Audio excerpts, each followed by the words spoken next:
So we'll go ahead and get started. So today we're going to be talking about motivation and emotion. A reminder as always that the class notes are there, so if someone wants to fill that out, you're welcome to it. And I want to actually start by having you guys think a little bit about a goal that you might have. Think about, maybe something long-term. An obvious one might be getting a degree. I assume all of you are here because you want to try to get some kind of degree. But it doesn't have to be academic. It could be anything. And I want you to just kind of think a little bit about why you have that goal. What is it about that thing that makes you want it? I want you to also think about what are some of the hurdles that you either have already faced or that you think you might face in achieving that goal. So a goal you have, why you have it, some hurdles. And then I want you to also think a little bit about if your lifestyle was completely different in certain ways, do you think that would change that goal? So let's say, for example, if you lived, I don't know your guys' situation, but whatever your situation is now, let's say you had less finances and less resources. So maybe you lived in poverty, maybe you were homeless. Do you think you would still have that goal? And on the flip side, if you were just super wealthy, you inherited a fortune from your grandparents or something, you didn't have to worry about money a day in your life, would you also still have that goal? So I want you to kind of reflect on those for a little bit. What I'm going to have you do is just think about it yourself for a minute and then get with a partner or a group and kind of talk about what you thought about. I'll kind of list some of that off on the board just because there were a lot. So a goal you have, why you have it,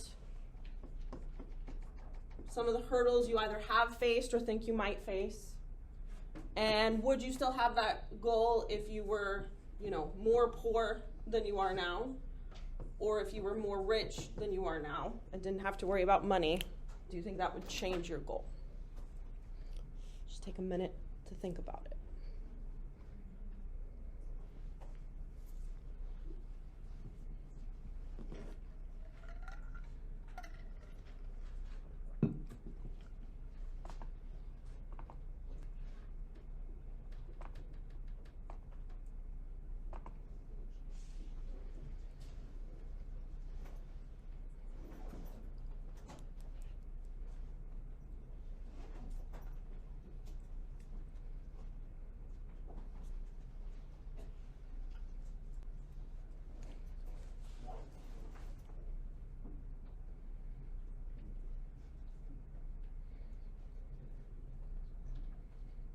All right, if you think you got, something for each of these, get with at least a partner or a group of 3 or 4 and just kind of talk about what you thought about.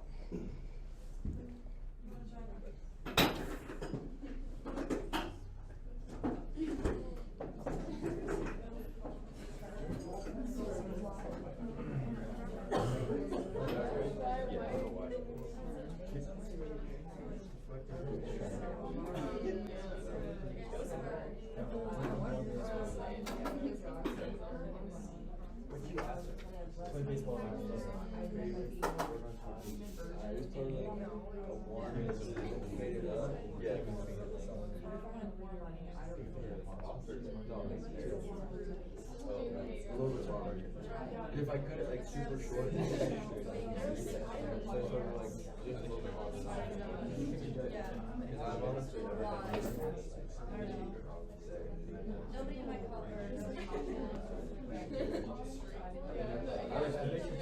I've been going to the same farm for 6 years. It was a couple of years on a different one. Well, actually, I take that back. I went to my different farmer before I left because my other brother kept not showing up. Yeah. But it was the same.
No. Why? Don't worry about it.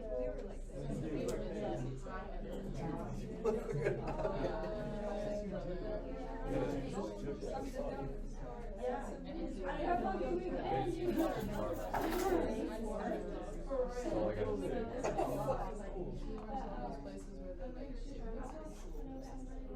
Dude, boys. Dude, I think what else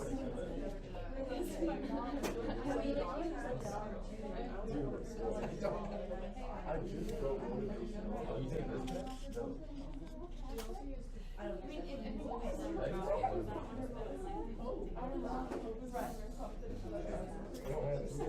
Look at that. It's fun for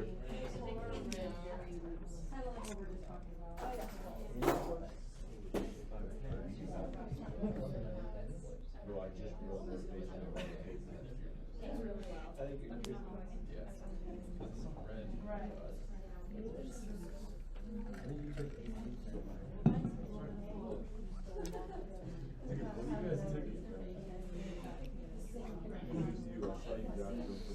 Where is it?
Where?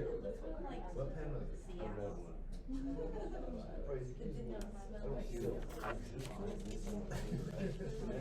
You don't have. It's red.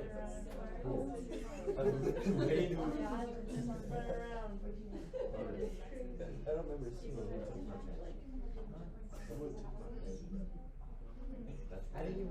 All right, let's all kind of come back together and discuss a little bit what you talked about. So first, did anyone have a goal that's not academic?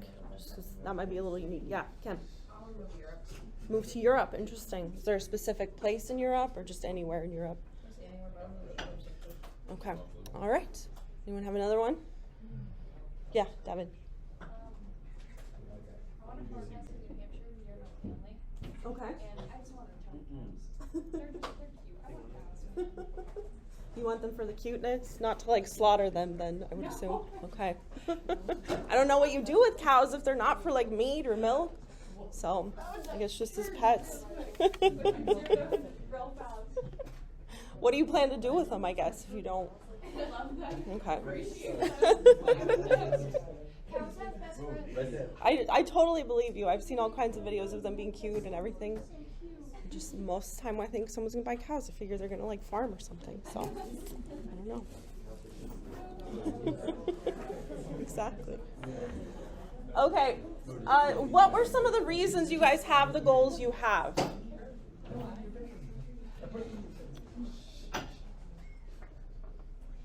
You can just like throw them out, even if you don't have to even give me the context of the goal. I'm just curious, like what are some of your, because we're talking about motivation today, what are some of your motivations for pursuing those particular goals?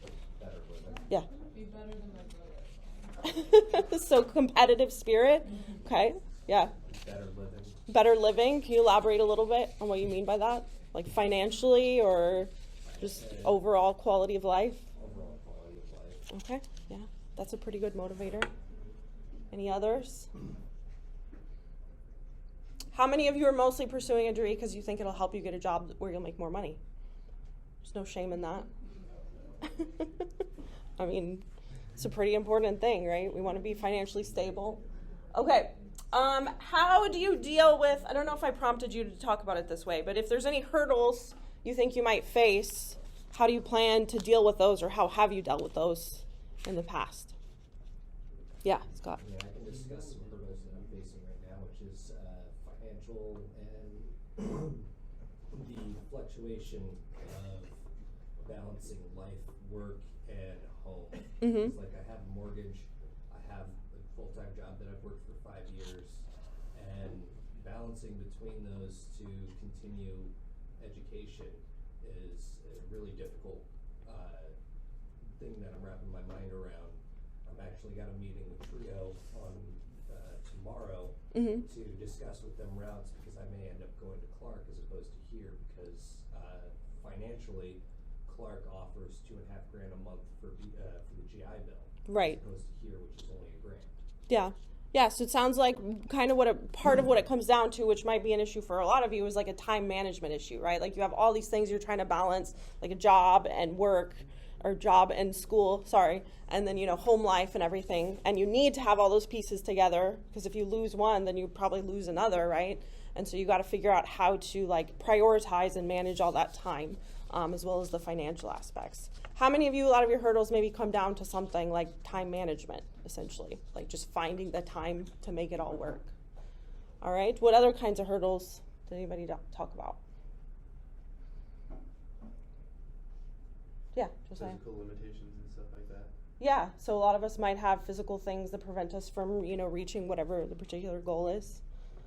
That's another one. All right, any others? Okay, well, we can come back to this as we talk today, as I'm talking about specific things within this concept of motivation. It might relate to some of the discussion that you've had, so we'll come back to this a little bit throughout the lecture. So again, the thing we're going to be talking about today, first we're starting with motivation, and then we'll shift to talking about emotions. And maybe part of what might have come out of your conversations is the fact that motivation is determined by a lot of different things. So, we kind of think of motivation as like this one topic, but really it's driven by a huge number of different factors. So our motivation is driven by internal and external factors, which that already kind of came out. We have external factors like, wanting financial stability. I would say that competitive spirit that was brought up is more of like an internal factor. There are universal needs that everybody has. We all want certain things like security, stability, relationships, etc. So we'll talk about some of those needs.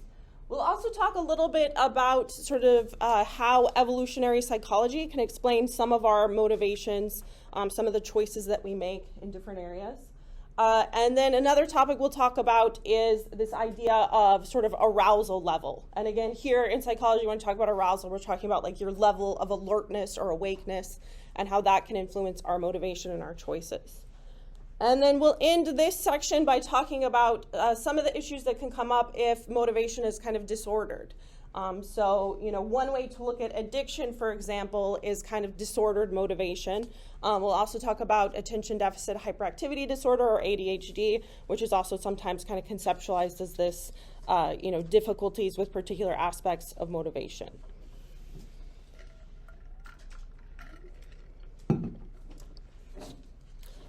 Okay, so first let's talk about the difference between extrinsic and intrinsic motivation. And again, this already kind of came out of some of the discussion. So extrinsic motivation is when you're motivated by outside factors, so something outside of yourself. Kind of the most common, easy to understand example would be something like money. So again, a lot of us, probably most of us work, whatever job you might work, primarily because we need to make money so that we can, buy food and shelter and all the things that we need. A lot of you, I would guess, if you have a job, if you had all the money in the world and you didn't need to worry about money, you probably wouldn't work that same job. Is that probably accurate for most of you? Yeah. I will say for me, I do enjoy my job. So, there is some intrinsic motivation behind what I do. You know, I definitely could be making a lot more money in other fields and other areas with the degree that I have. But I'm not going to sit up here and like pretend like I would do this job for free. I definitely wouldn't. I don't think anyone would. So money and compensation is a huge motivator for what a lot of people do. And then also sort of the concepts of conditioning that we talked about previously a couple weeks ago in this class. So we're also very motivated by other types of rewards and punishment. And you know, that helps shape our behavior throughout childhood and into adulthood, and really is a strong motivator for a lot of the things that we do. But in addition to that extrinsic motivation, there's also intrinsic motivation where you're motivated from within. So these would be more things like, you know, competition would be an example of that. Autonomy is a huge one. So most people have this desire to, you know, want to have control over our own lives, to make the decisions that are going to impact, you know, kind of the path that we take. And that sense of autonomy drives a lot of our motivations as well. Some of us might be motivated by mastery. We might get into a particular skill or a topic and we're really interested in it and we have this strong motivation to like master that skill, to be the best at it, or to, you know, have all the knowledge we possibly can. We might be motivated by a sense of purpose. There's a lot of other types of intrinsic motivation. There's also a lot of other types of extrinsic motivation, but these are just some examples. Different people kind of have different levels of intrinsic and extrinsic motivation. There are some people who are highly intrinsically motivated, that almost everything they do is driven by, you know, one of those internal factors. There are obviously people who are highly extrinsically motivated, and every decision they make is driven by, you know, trying to get some sort of external reward. And then there are also people who are kind of a balance or a mix of both. So someone could be, you know, for example, maybe they're extrinsically motivated in their career. Maybe they go to their job just to make money, but intrinsically they're motivated to play guitar or do some kind of hobby. And so in their job, you know, they're mostly focusing on compensation, but when they go home and do hobbies, those are all driven by intrinsic motivation. So, you know, people vary a lot in terms of which of these is kind of the driving factor for most of their decisions.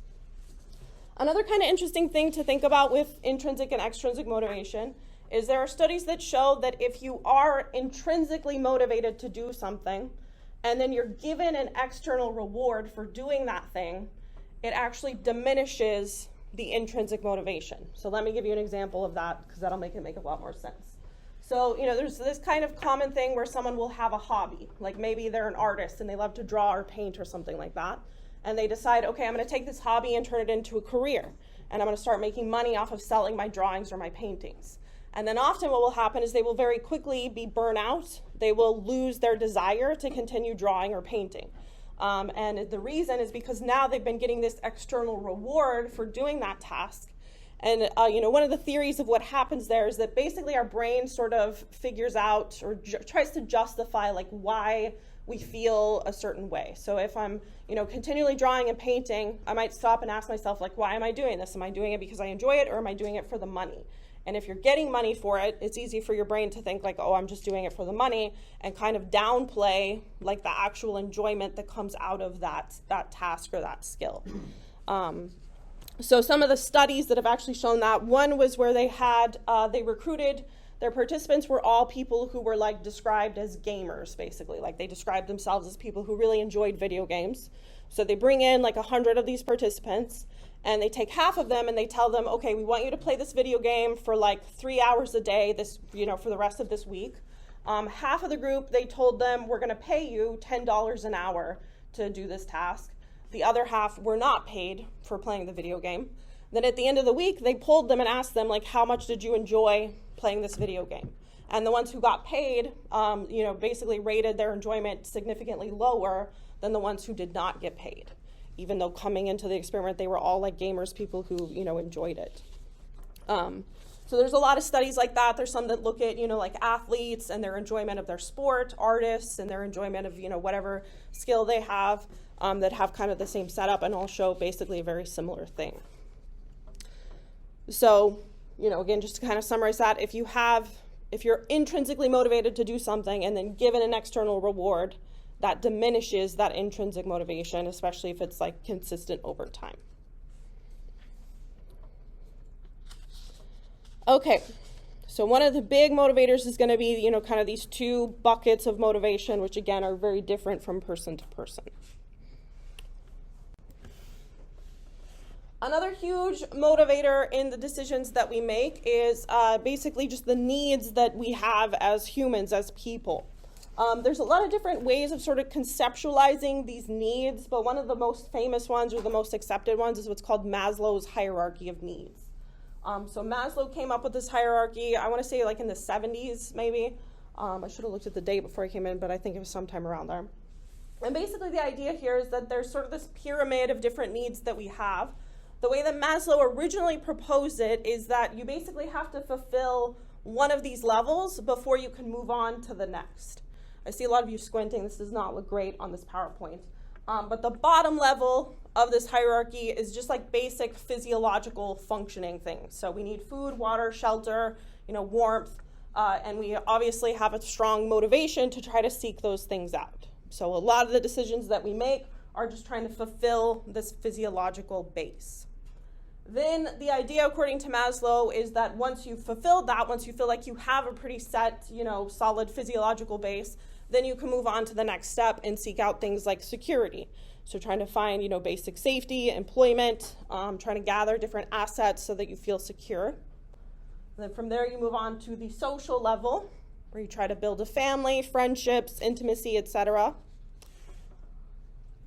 And then the next level is esteem, where you basically work on your self-worth, accomplishment, and confidence. So that would be, maybe pursuing an education, pursuing a career that you're passionate about. And then, according to Maslow, kind of the top peak is what he called self-actualization, where, basically, it's kind of like, the cherry on the top, basically, like trying to get that inner fulfillment, that real, like, passionate sense of purpose, basically. So again, this is kind of how Maslow originally proposed it. There's been a little bit of controversy about some of the specific aspects of this theory, though. One of the controversies comes from that idea that you have to sort of progress through them in order. Because if we stop and think about kind of the implications of that, it's not necessarily sort of borne out in the evidence, basically. So if you think about, for example, somewhere, like let's say there's a country that's experiencing some sort of, war. Ukraine right now, right? There's a lot of people there who maybe don't have food, water, and shelter, who definitely don't have safety.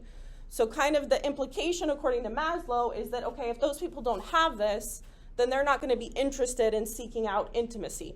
They're not going to be interested in seeking out friendships because they haven't fulfilled these bottom two foundational pieces, which, has been shown through, large-scale studies and also sort of experience anecdotes that is not the case at all. That people who don't have food, water, and shelter, they are motivated still to have, friendships and intimacy to try to fulfill those higher levels of the hierarchy. So one of the controversial pieces that probably is not correct is that idea that you have to progress through these in like a particular order.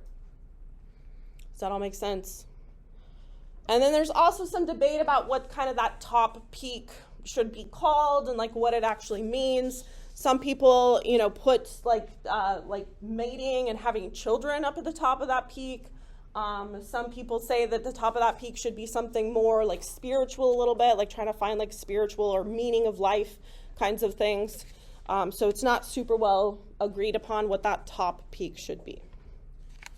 But I would say most, psychologists and researchers agree that the rest of these needs are they're universal, they're things that are present in every culture, they're things that motivate people to make a lot of the decisions that we make, essentially.